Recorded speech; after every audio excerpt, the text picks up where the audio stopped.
Okay. And we are live on TikTok, live on Facebook and YouTube. Welcome back, guys. We were here a couple nights ago and we had some technical difficulties with one of our guests. And so I'm so happy that he's able to join us today. Let me bring him in.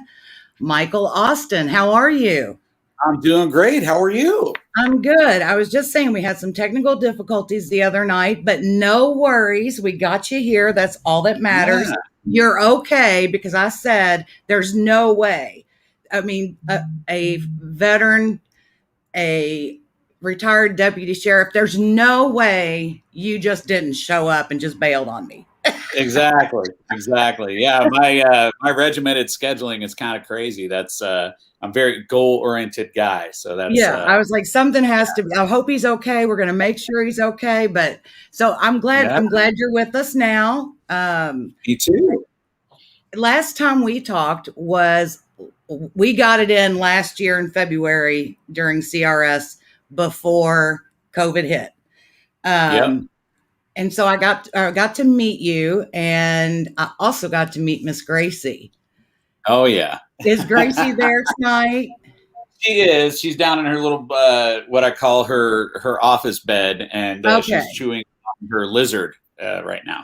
Okay. Well, I may have to request an appearance from Gracie in a little bit. Absolutely. I missed her this year, and I want everybody to see the adorable. I missed you too, Michael. I missed you too. Oh, I appreciate I get used to that.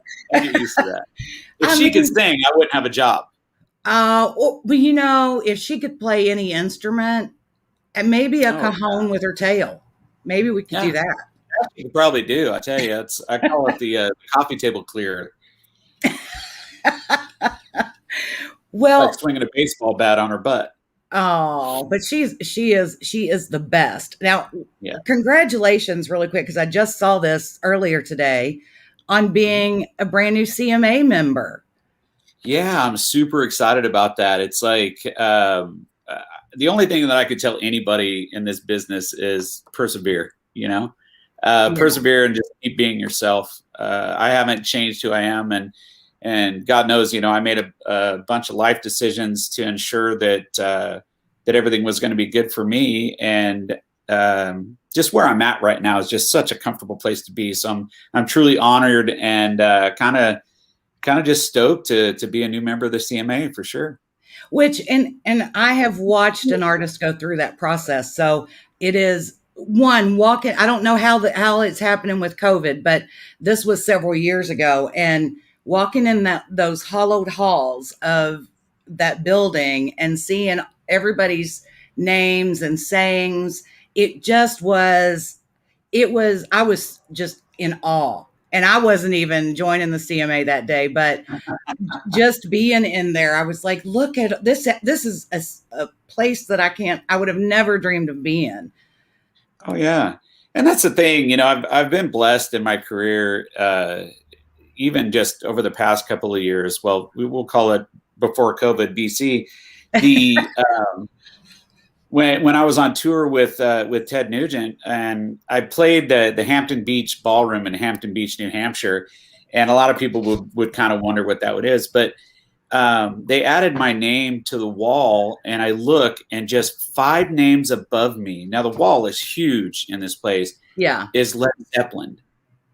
How cool!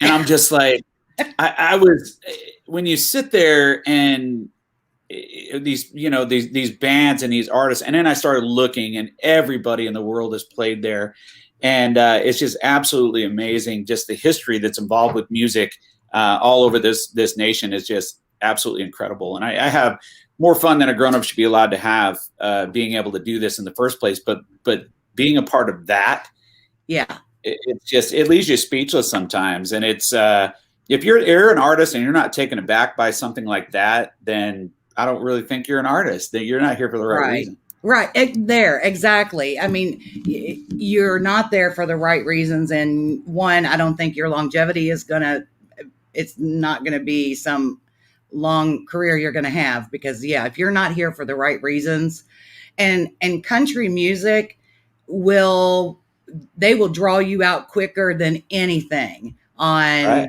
who is Corey Lane is saying hello and giving the rock sign there. Rock on, Corey. And speaking of, let me back up a little bit to Leonard Skinner, because I have to ask you this, because I know you're a country rocker too, a Southern rocker. Have you heard Eric Church's song Leonard Skinner with the Four Whys? Okay, I am. Was that not amazing? You know, the lyrics that come out of the stuff that he's got going on these days is just, you know, I think that we're going to see some amazing music coming out of Nashville this year, because the creative people, when they were closed up and everybody was locked in their houses, we got creative. You know, and I talked to Mitchell Tenpenny was on a couple nights ago before we were supposed to talk with you, and that's okay, because I'm glad. Mitchell. I do too. So I asked him, because he just released Bucket List, and I said, you know, it seems like what you're writing now is a more grown up Mitchell.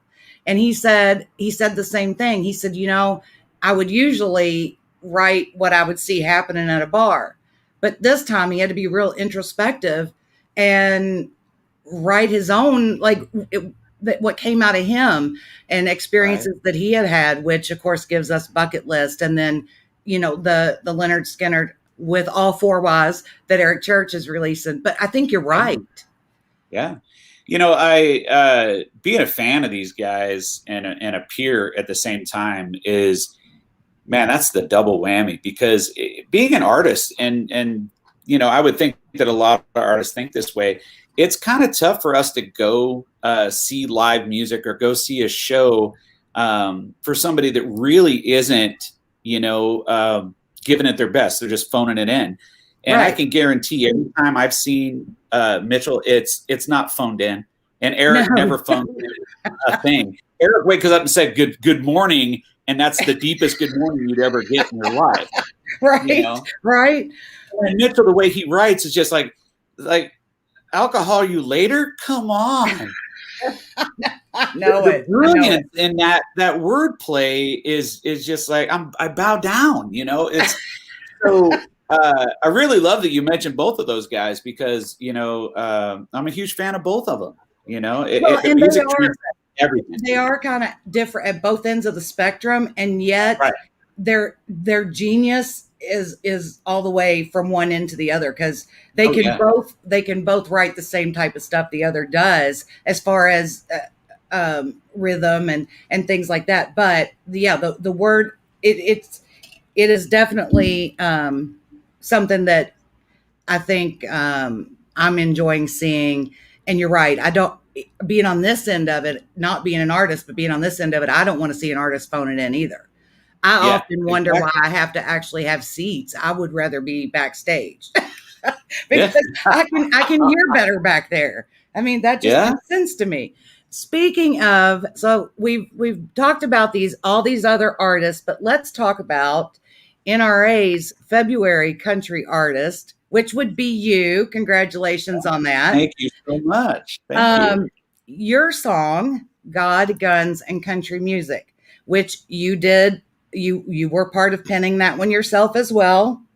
Right. So talk to us about the song, because look, and you know, when I talked with your publicist and said, yeah, I'll do it, I ain't scared.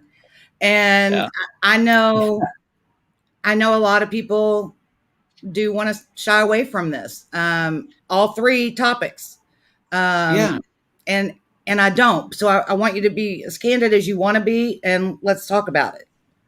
So the song, it's kind of funny, because it was the first day of writing. We'd set a week aside to see what we could come up with. And I remember Clay Mills came walking up the steps, and Clay's penned a ton of hits. And you know, working with Mike Crumpus, the joke was, you know, I'm the hillbilly in the room. So when Clay came walking up the steps, he go, what are we going to write about today, hillbilly? And I said, well, golly gee, fellas, why don't we write about God, guns, and country music? And Clay looked at me and says, sounds like a title. So, it was kind of one of those things where I realized it started off as a joke, but then all of a sudden it hit me that this is my life. And if we're going to write a song titled God, Guns, and Country Music, I want it to be as genuine and realistic as it could possibly be, because it's nothing to trifle with. Right. When you speak about God, you have to speak with conviction. When you speak about guns, you have to speak with knowledge and presence, and when you speak about country music, you have to realize that country music, where it came from, all the transitions it's gone through, and the artistry that was involved to allow you to be a part of what it is, country music as a whole. So I wanted to make sure that it was all honored through the entire song, and to give the listener an understanding that this isn't, I'm not what you would consider a Bible thumper. I'm not a gun nut. And but I am a country music freak in the fact that I listen to the oldest of country music to the newest of country music, and I know thousands of songs. Right. So, I just wanted to make sure that the song was given the proper life. And when we started down the lyric train, I remember Clay came up with a really nice melody. And Mike put that beginning, which sounds a lot like Charlie Daniels' "Simple Man" intro, just a lot beefier with the note changes, and I was like, that's just heavy, because I'm a huge Charlie Daniels fan anyway. Right. And and it gives you that immediate recognizability.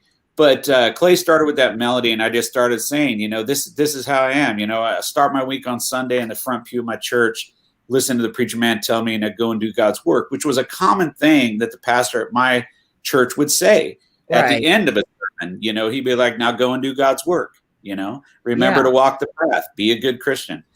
And I remember that. And then, of course, getting to the second lyric line, still when I strapped my Sam Colt up on Monday and walked that thin blue line, well, I was a cop. I graduated from Sheriff's Academy in May of 1995 and was retired January of 2017, 20 years almost to the day.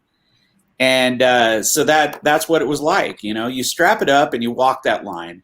And a lot of people, I guess you got a lot of anti-police out there now, the defund the police movement, that kind of stuff. And coming from where I came from with that, we see the darkest evil that this planet has to offer on a daily basis. Yes, there's no escaping it. That's what we took on as a job. And the unfortunate thing is the way it's perceived, and perception, unless you're there, you'll never know exactly what anybody was thinking or doing. There's a lot of that going on right now, where a lot of people can think they can Monday morning quarterback. It's just like every guy watches a football game and goes, I would have thrown that pass to that guy. Well, you don't have a 360-pound lineman breathing down your neck like the quarterback did.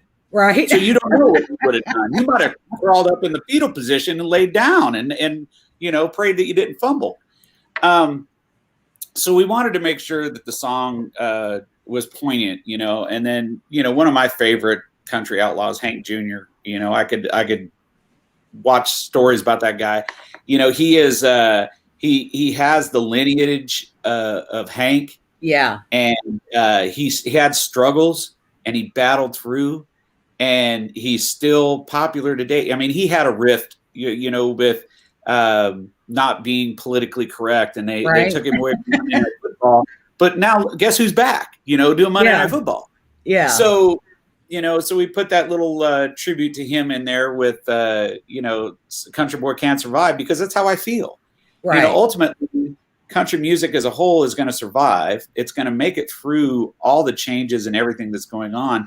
Not everybody's going to like what you do.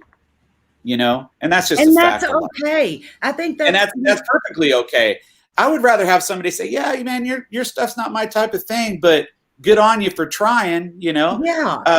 We're not out here to appease everybody, because you never will. No. And I think that changing yourself and changing your heart and pretending to be somebody. We're not actors. Right. We're singers of the truth. Right. You know, that's what they say. The country music is 3 chords and the truth.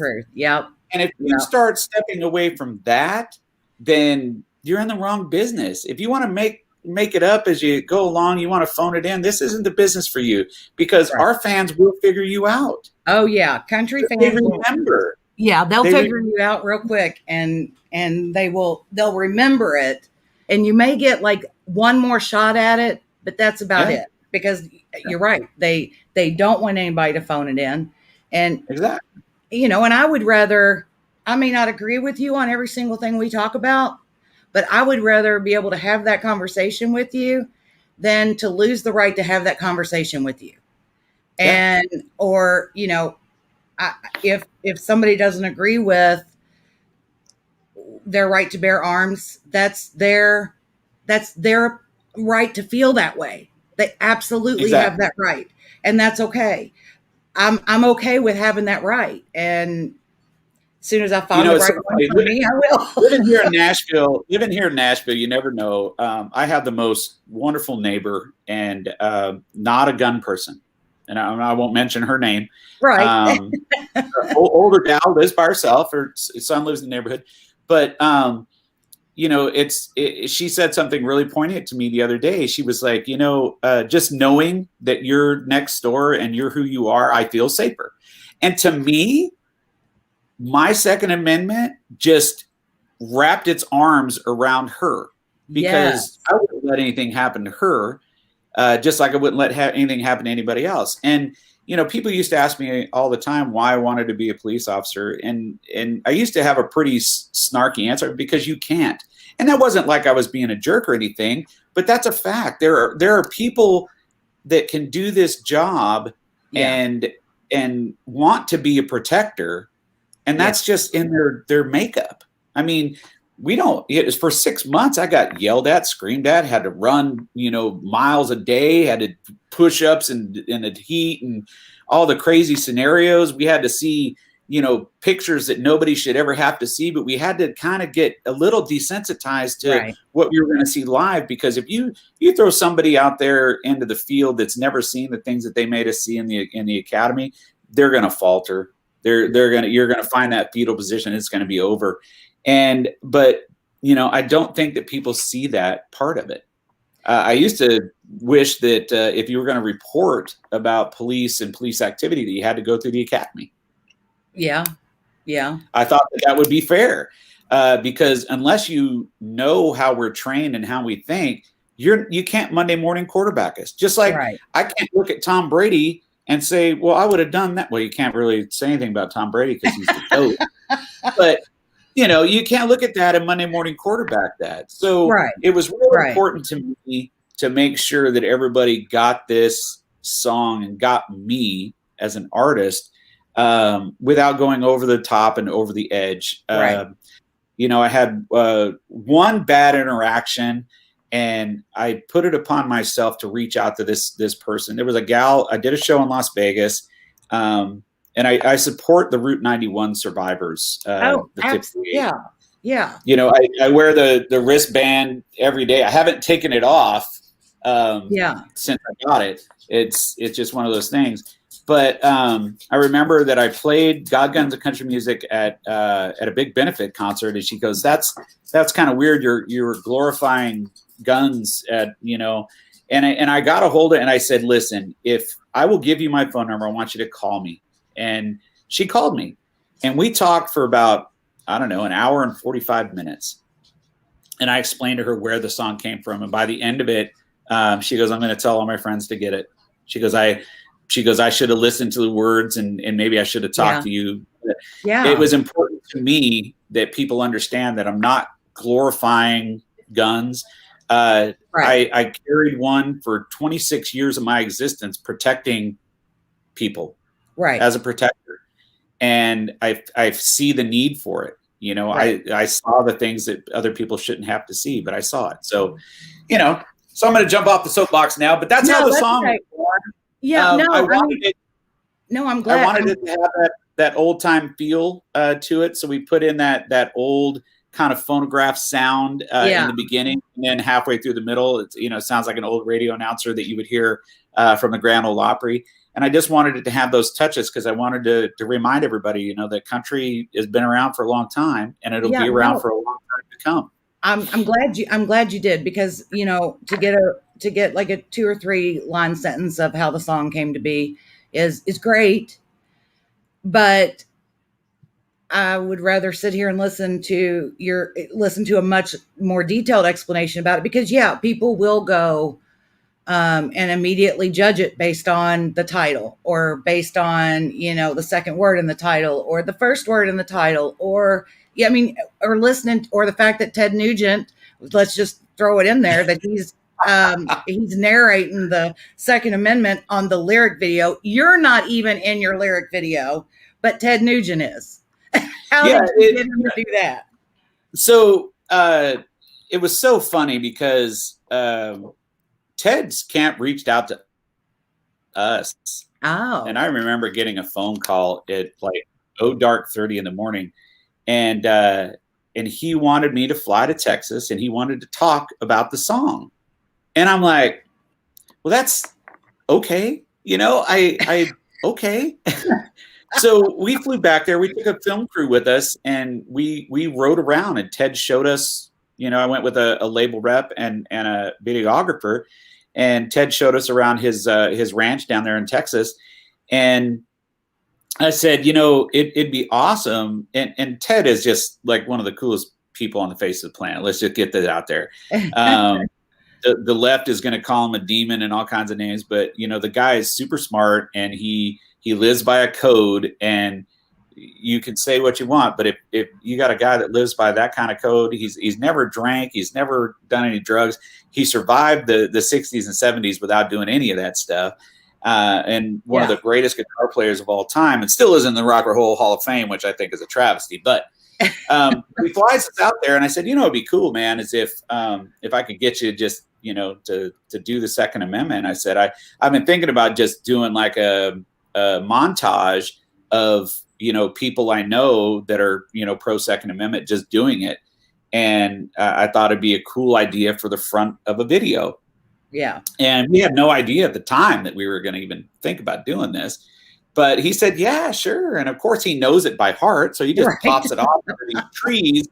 And I look at Kevin, big videographer, and I go, wow. And he goes, yeah. He goes, that's good. Just my mind was blown. Just like, wow, man, talk about a surreal moment. You know, you got Ted Nugent, we're walking through this tree line, and the sun is coming through the trees, and you're like, and he stops and he does that just in one take, perfect. And you're like, yeah, okay, now I get it. Cool. What's next? Yeah. So when we decided to do the lyric video, we had it done in that sepia style, that old time style, and we just took that footage and we put a sepia filter on it and said, you know, it'd be cool, because doing it on the front of a standard video that may go to CMT or anybody else, they might have a hiccup or a problem with that. But the lyric video, that's fair game, man. That's going to go out to the masses, and your real fans are going to love it. And so I said, yeah, let's do that, see what happens. And man, did it happen. I think we're up over, in 10 days, we're up over 106,000 views on the video. It might be more. I haven't checked it today. But people are responding great to it. Ted's fans, my fans, the fans of the NRA. And it's one of those things. And the great thing that I'm hearing is, like, I'm not a country fan, but I love this song. And then, of course, Ted swears that it's not a country song. He goes, it's a rock song wrapped in country rapper. You know, I mean, can we just call it Southern rock? And I mean, let's do that. Southern country rock or something. Yeah, let's do that. Yeah, you know, my favorite bands growing up, you know, Nugent was my third live show I ever saw in my entire life. Okay, so how was that for you to be doing 21 shows with him? Did you have to pinch yourself a lot? When I met him, it takes a lot to get me speechless, but as he walked towards me, I really thought I messed it up, because he came walking over and he sticks his hand and he goes, "Don't you say an effing word." And I was like, oh man, how did I mess this up already? So I shake his hand and he leans into me, and we had a moment. I had a moment with Uncle Ted when he says, "You and me right now, we're blood brothers. You get me?" And I go, "I get you." And he goes, "You get me?" And I go, "I get you." I thought for sure he was going to have me cut my hand and we were going to be blood brothers, like that stuff you saw when you were a little kid. But he at that point said, "Listen, if you're trusting me enough to be here and you're trusting me enough to even consider going out on tour with me," he goes, "You've earned my respect." And for him to say that to me, Wow. I was floored. I had Yeah. butterflies. I felt like I was, 14 on my first date or something. It was just absolutely magical. And doing the shows, I remember the first show we did in Ardmore, Oklahoma, and I watched from the wings, which I shouldn't have done because I geeked myself out because I'm looking, after we did our show, which I thought we had a great time. We had a great crowd response. Everything was awesome. And his entire crew, well, I'll tell you that in a second, but I got to tell you, when I saw Ted after we performed, I was like, I got to step up my game. This 71-year-old man just made me look like I was standing still. And I was like, I really got to step it up. But that was the whole thing too, is when you are preparing to go on tour, just with anybody, but we're going on tour with a legend. Like, that's how they refer to him. He's a legend. Yeah. He's a rock and roll legend. And so we're kind of tight anyway. And we get to the venue and we're like, oh, we're green, or, and we're kind of like, because this is a different animal for us. This isn't somebody in our industry. This is somebody that's a rock god. Yeah. And we start asking, where should we go? What should we do? And they go, well, you park your bus there and you go up. Here's your green room. Here's your Wi-Fi passwords. There's the, showers for after. There's catering. There's this. But what are you guys, new? And we're like, and their crew is just kind of like, hey, I hope these guys don't suck. And the greatest compliment we got was after we did the first show, and we were perfect on time, 30 minutes on the nose. And we walked off. Jeff, the stage manager, goes, "This is going to work out real fine." And I was just like, wow. And then, dealing with the guys like Mark and Frank, his front of the house guy, they refer to him as the crazy German. And, which, man, that dude is one of the best I've ever seen.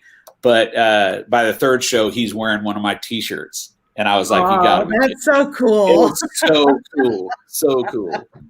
It was amazing being out with him, and just the response we got from his fans that became our fans, and just the respect I have for him and the industry as a whole. Man, it just solidified even more after that. Since we have talked about the video, and I put the link for the video in the comments too, but I'm going to run the video and we're going to play it for everybody. So awesome. You and I are going to go off the screen and we're going to let them actually watch the video. All right, guys. So here is Michael Austin's lyric video for God, Guns.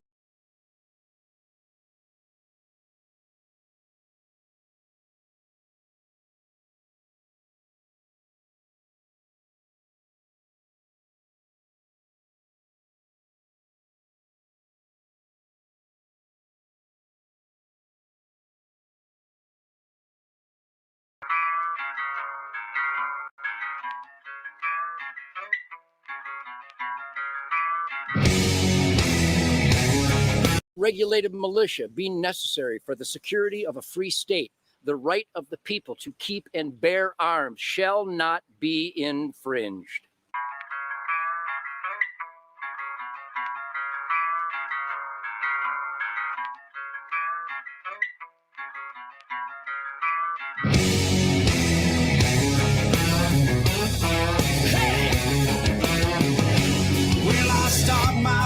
On Sunday in the front pew of my church, listen to the preacher man tell me, now go and do God's work. Strap Sam Cole up on Monday, walk that thin blue line, till I hit the stage on Saturday night, singing Country Boy Can't Survive. Give me God, guns, and good old country. music. All I need under this sun is God, guns, and country music.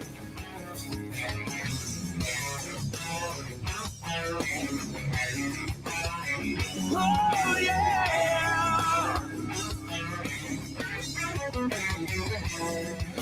You might say that there's no God and try to take my guns away, but I'll stand my ground, stare the devil down, cause there'll be hell to pay. Now in my church is Cash and Jones and that old boy they call Hank, and I'm damn sure my mama would say that I've got all three to thank. Give me God, guns, and good old country music. All I need under this sun is God, guns, and country music. Oh yeah. Oh yeah.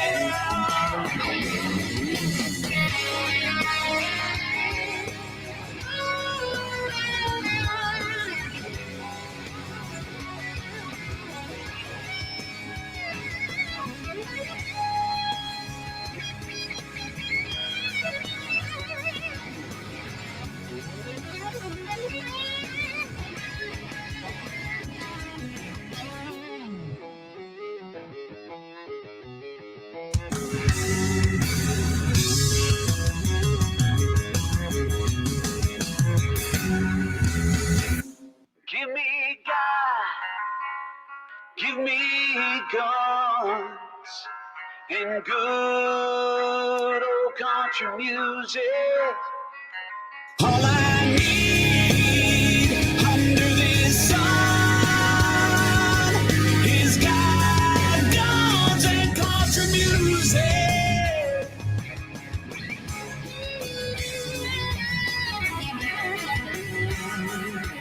He's got guns and country music.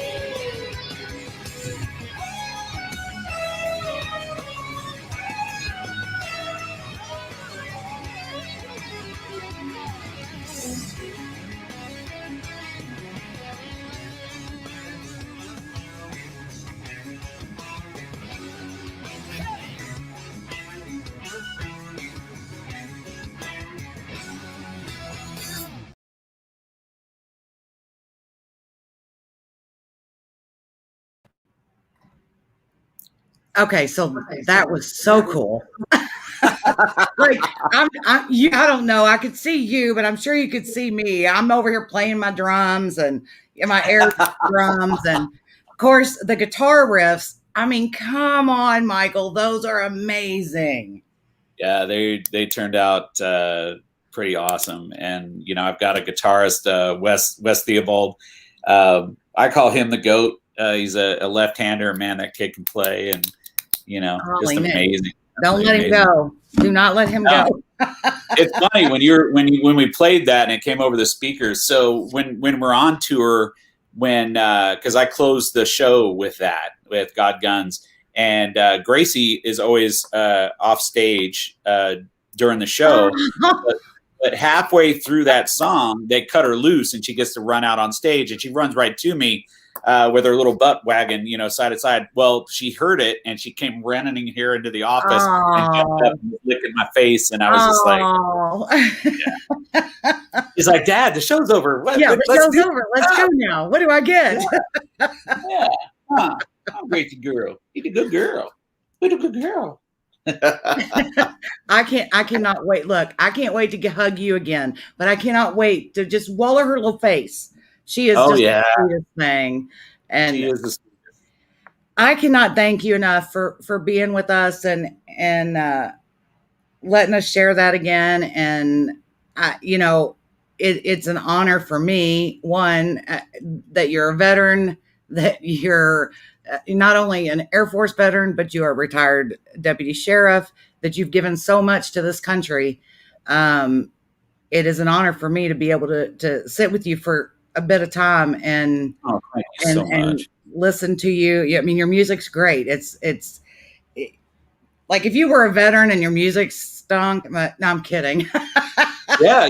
Hey, that's the thing too. It's like, I'm like, just don't say you like it because you like it, and I'm excited. No, I love it. Yeah, and that whole album was fun to create, and I'm looking forward to the next project. I'm getting ready to go in the studio again in a couple of weeks, and super excited to be working with James Stroud, who sold more records as a producer than any other producer on the face of the planet. And Chris Young's producer. He produced Charlie Daniels. He was Toby Keith's producer through all the crazy times, and when Toby had just exploded on the world. So I'm super excited to be going that direction and working with him. And well, you definitely have a great team. I know your publicist well, and I know James's reputation, and then I know that you have a great team. And then you back that up with great talent and a great big heart. I'm so excited to see what happens next for you, because I love what's going on already. And the next time that you and Uncle Ted go on tour, we're going to stow away. Okay. We'll just have our RV come behind, follow the tour bus. That's it. And we'll handle merch. We can handle merch. That's what there you go. That sounds like a plan to me. You don't even have to pay us. We'll just come handle merch. Yeah, we'll take all the help we can get. That's right there. You go. You always have friends that go, "Hey, I'll drive the bus," or "Hey, I'll do security," or "Hey," and it's so funny. And I got to tell you this: when we're getting ready to go back out, I had a couple of friends that are Class A drivers, that I knew, and I called them and I said, "Hey, I got 21 dates going out with Nugent. It's going to take about 36 days," and they're like, "Oh, I can't do that. My wife will kill me." And I'm like, "You guys said that's what you wanted to do, And it's just like, and then I had a buddy that came out and he goes, "I want to be a roadie." And I go, "Be careful what you wish for." And him and his son came out and they were on the road with us for 4 shows. And he goes, "This is work. This is really hard work." And I go, "Yeah, this is what it is, Look, there are a lot of benefits. Everything you have. Yeah, there's a lot of benefits to it if you are in this business because you love this business. There are a ton of benefits with, getting to see some of the shows you get to see. And sometimes craft services is great. But that's a great thing about TED shows is craft services is always fantastic. I'm sure for TEDs they are. Yeah. But I mean, the first night in Oklahoma, we were like T-bone steaks and oh my Lord. I mean, I was just like, wow, like, wow. Then Hampton Beach, New Hampshire goes, "Go next door and get the lobster special. Tell them you're with me." And I'm like, "Yeah, okay. I don't want to spend like $38 on lunch, but," and the guy goes, "You like the 2.5 pounder?" And I go, "Yeah." And he goes, "Hey, I got the 2 special with Ted. Okay." He says, "The 2.5 pounder, that's 5 pounds of lobster. And all the fixings and all that stuff." He goes, "That'll be $11." $11.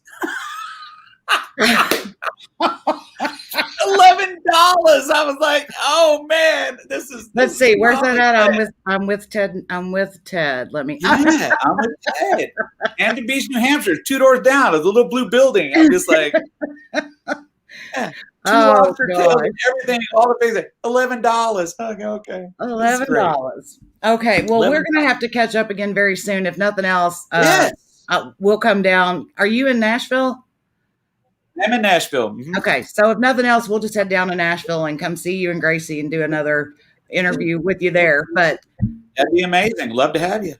You all make sure you check him out, Michael Austin Live, and it's michaelaustinlive.com, Facebook, Instagram, TikTok,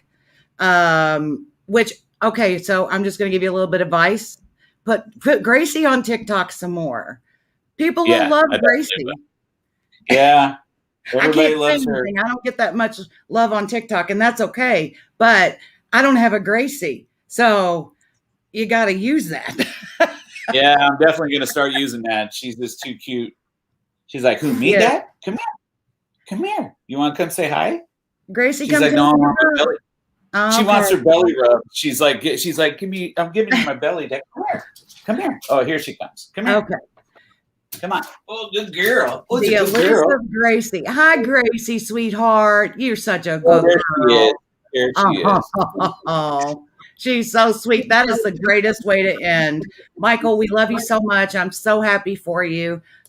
We will talk again very, very soon. Bye, Gracie. Sounds amazing.